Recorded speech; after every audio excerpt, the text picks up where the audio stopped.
Cubes. तो हम कुछ दिनों से इंटरव्यू कैसे क्रैक करें इसके और एक इंटरव्यू सीरीज बना रहे हैं। तो उसी सीरीज में अभी आगे चलते हैं और हमारा नेक्स्ट टॉपिक है कि जीडी को कैसे क्रैक करें, ग्रुप डिस्कशन को कैसे क्रैक करें। तो आज बात करते हैं ग्रुप डिस्कशन को टैकल कैसे किया जाए। ग्रुप डिस्कशन का टॉपिक आता है, हर कोई टेंशन नहीं होता है कि क्या टॉपिक होगा, मैं कैसे बोल पाऊंगा, मैं सिलेक्ट तो हो पाऊंगा कि नहीं। एचआर इंटरव्यू में जाने से पहले हमें जीडी देना। ये जीडी फर्स्ट स्टेप होता है जब हम इंटरव्यू को इंप्रेस कर सकते हैं। तो हम देखते हैं आज जीडी को हम कैसे क्रैक कर सकते हैं। तो चलिए शुरू करते हैं।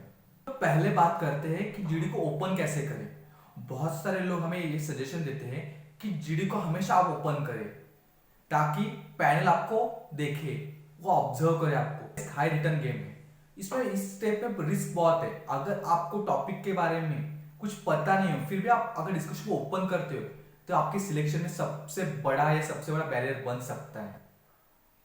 क्योंकि अगर आपने कोई टॉपिक को स्टार्ट किया, अगर आप उस पॉइंट में गलत हो गए और फिर आपको बात करने का टाइम ही नहीं मिला या फिर चांस ही नहीं मिला, तो फिर आपको उसी पॉइंट के ऊपर पूरा पैनल जज करने वाला है, इवैल्यूएट करने वाला है। तो इससे आपके रिजेक्शन के चांसेस बढ़ सकते हैं। जीडी स्टार्ट करना ये high risk high return game है। शायद आपका पॉइंट बहुत ही ज्यादा अच्छा हुआ तो शायद आप वही के सिलेक्ट भी हो सकते हो, लेकिन अगर आपका पॉइंट नेगेटिव गया और अगर आपके पॉइंट ने नेगेटिव इंपैक्ट पैनल के ऊपर रख दिया, शायद आपका सिलेक्शन में सबसे बड़ा बैरियर बन सकता है। तो हमेशा जीडी राउंड में पहले स्टार्ट करना हर बार सही नहीं होता या हर बार अच्छी पॉइंट नहीं देता। सेकेंड टिप ये है, pay attention to your body language.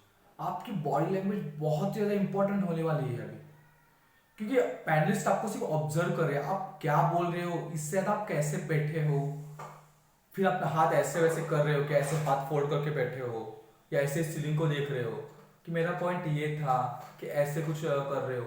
सो ये बहुत ही ज्यादा नेगेटिव इंपैक्ट देने वाला है, बहुत ज्यादा नेगेटिव। और पैनलिस्ट सोचने वाले कि इंसान कुछ अलग ही बॉडी लैंग्वेज बता रहा है, या फिर बोलते हो कि आप बहुत ज्यादा डर रहे हो, ये भी नेगेटिव इंपैक्ट देने वाला है। और हर किसी के साथ आई कांटेक्ट बनाइए।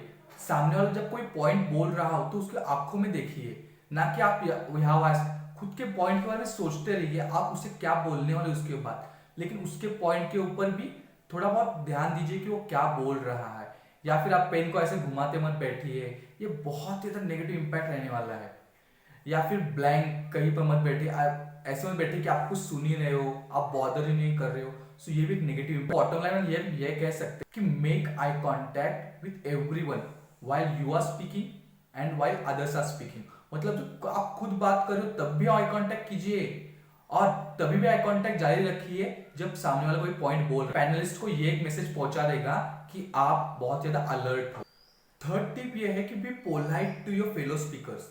मतलब जो आपके साथ बोल रहे हैं उनके साथ वर्ड पोलाइटली बात कीजिए। I disagree, you are incorrect, ऐसे वर्ड्स को पूरी तरह से डिक्शनरी से निकाल दीजिए जब आप जीडी में हो, क्योंकि बहुत ज्यादा नेगेटिव इंपैक्ट दे सकता है पैनल। क्योंकि जीडी होता है इसीलिए कि आप टीम में कैसे काम कर सकते हो ये देखना होता है। पैनल को ये देखना है कि आप टीम में कैसे काम कर सकते हो।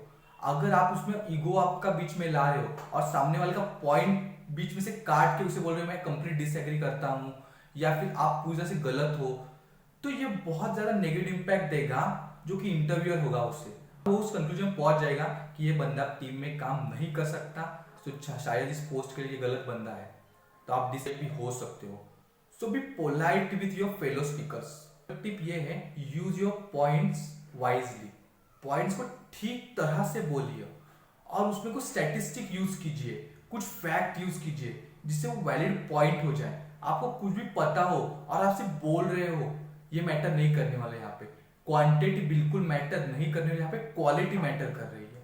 आपके साइड में जो बैठा है वो बोले 100 वर्ड्स बोल रहा हो लेकिन वो कोई सेंस नहीं बना रहे, लेकिन आपने सिर्फ 10 वर्ड बोल दिए जो सेंस बना रहे, तो आपके सिलेक्शन चांसेस बढ़ सकते हैं, आप इंप्रेस कर सकते हो पैनलिस्ट को।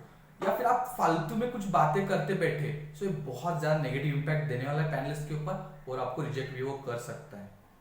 तो अपने वर्ड्स को वाइजली यूज कीजिए, कुछ स्टैटिस्टिक यूज कीजिए, कुछ फैक्ट्स के बारे में बताइए अपने ग्रुप को। सो ये बहुत ज्यादा पॉजिटिव इंपैक्ट देने।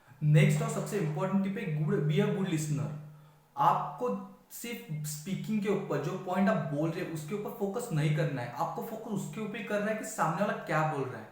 और इसकी हेल्प आपको लास्ट में होने वाली है जब आप समराइज करने वाले हो पूरे टॉपिक को। और बहुत सी बार ऐसा होता है जो समराइज कर रहा है जीडी को वही बहुत सी बार सिलेक्ट होता है, क्योंकि पैनलिस्ट को पता है समराइज वही कर सकता है जिसने पूरा डिस्कशन सुना हो। सो आपको समराइज करने के लिए पहले सुनना होगा कि बहुत से टॉपिक जो जीडी में दिए जाते हैं, एक तो होते हैं अब जो रिसेंटली घटना घटी है। आपको अगर न्यूज़पेपर्स मैगजीन पढ़ने के लिए वक्त नहीं मिलता तो कुछ वेबसाइट पे देखिए, क्योंकि आपको पता होना चाहिए दुनिया में क्या चल रहा है और उसके ऊपर आप पॉइंट बना सको। नेक्स्ट टिप है never try to be aggressive. आपको जीडी में बिल्कुल एग्रेसिवली एक भी सेंटेंस नहीं बोलना है, क्योंकि एग्रेसिव होना मतलब आपके पेशेंस खत्म हो चुके हैं अभी।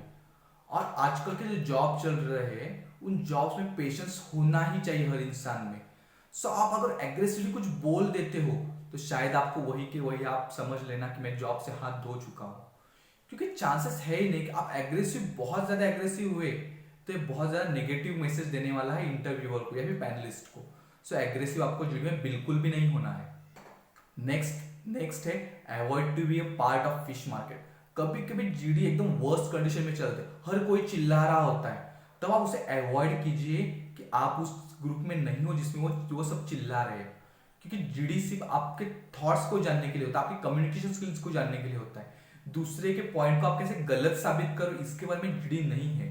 जीडी है आपको खुद के पॉइंट को कैसे इफिशिएंटली रख रहे हो सामने और दूसरे को कन्विंस कर रहे हो। सो फिश मार्केट का पार्ट कभी भी बनिए। Never give up. इंटरव्यू में या फिर जीडी में ग्रुप डिस्कशन में बहुत सारे अप्स एंड डाउन्स आते हैं। कभी कभी ऐसे आपको लग रहा है कि आप पूरी तरह से जीडी से बाहर हो चुके हो, कुछ अलग ही पॉइंट्स ले रहे हो वो लोग, या फिर आप पूरी से कंफ्यूज हो। थोड़ा वेट कीजिए, पेशेंटली थोड़ा वेट कीजिए, आपको भी चांस मिलने वाला है। और चांस मिलने के बाद आप री एंटर कर सकते हो कन्वर्सेशन में, लेकिन लास्ट तक गिव अप मत कीजिए। अगर आपने गिव अप कर दिया तो वही के वही चांस खत्म हो रहे, लेकिन आपने अगर ट्राई भी उसके बाद किया तो फिर एक पॉइंट मिल सकता है कि आपने आखिर ट्राई तो किया था, या फिर आपको सेल्फ सेटिस्फेक्शन रहेगा कि मैंने आखिर ट्राई तो किया था। क्योंकि हार जीत हर चीज में होती है, लेकिन खेलना कभी नहीं छोड़ना चाहिए। लास्ट तक एक ट्राई करते रहिए, लेकिन एक ट्राई करते रहिए मतलब कुछ अनवैलिड पॉइंट्स, कुछ गलत पॉइंट्स मत बोलिए। आपको आपकी साइड सिर्फ रखनी है, आपके जो व्यूज उसके बारे में वो बताने, ना कि सामने को गलत ठहराना है।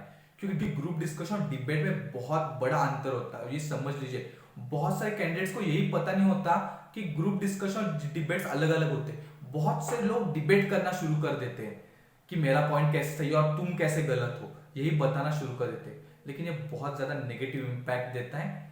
तो इससे अच्छा है आप अपने पॉइंट एफिशिएंटली डालिए, गिव अप मत कीजिए, या आपको जरूर सिलेक्शन के नजदीक ले जाए। चांस मिला तो जरूर ट्राई कीजिए आप कि आप ग्रुप डिस्कशन को समराइज कर रहे हो। अगर जो 20 या 15 मिनट में जो हुआ था वो अगर 2 मिनट में बता पाए, सो इंटरव्यू अच्छे से जान लेगा कि ये जो कैंडिडेट था उसने पूरे इंटरव्यू पूरे जीडी प्रोसेस में ठीक से ध्यान दिया है, सब कुछ अच्छे से सुना है, तभी वो समराइज कर पा रहा है। सो ये चांसेस आपके बढ़ा सकता है। तो पहले मिनट में जो गलती आपसे हुई थी वो समराइज में आप कभी कवर कर सकते हो, लेकिन आप झगड़ना नहीं है समराइज करने के लिए। अगर कोई और करे तो उसे करने दीजिए, लेकिन अगर आपके पास अपॉर्चुनिटी है तो जरूर अपॉर्चुनिटी लीजिए और पूरी तरह समराइज कीजिए। लेकिन अगर आपने डिस्कशन नहीं सुना हो तो समराइज मत कीजिए, क्योंकि ये नेगेटिव इंपैक्ट भी दे सकता है। जैसे जीडी स्टार्ट करना हाई रिस्क हाई रिजल्ट की ऑफर है, वैसे भी वैसे समराइज करने का भी एक हाई रिस्क अपॉर्चुनिटी है। इसमें रिस्क बहुत है, आपको रिजल्ट्स भी अच्छे मिल सकते हैं, लेकिन रिस्क भी बहुत है। अगर आपको पता नहीं हो पूरे डिस्कशन में क्या हुआ है और आप समराइज करने जाओगे और कुछ गलत सलत बोल दोगे, तो एक नेगेटिव इंपैक्ट देगा। शायद आप पहले किसी पॉइंट की वजह से आपको कुछ पॉजिटिव पॉइंट्स मिले थे, ये आपको पूरा से नेगेटिव साइड में लाएगा। आपको तभी समराइज कीजिए जब आपने पूरी डिस्कशन ठीक से सुना हो और आप उसे समराइज कर सकते हो। तो ये थे कुछ टिप्स जो जीडी में आपको हेल्प कर सकते हैं। तो ये वीडियो आपको कैसे लगा जरूर बताना, और आप एडी क्यूब्स में नए हो तो जरूर सब्सक्राइब करना और अपने दोस्तों को शेयर करना। अभी मिलते हैं हमारे नेक्स्ट वीडियो में, तब तक गुड बाय, टेक केयर।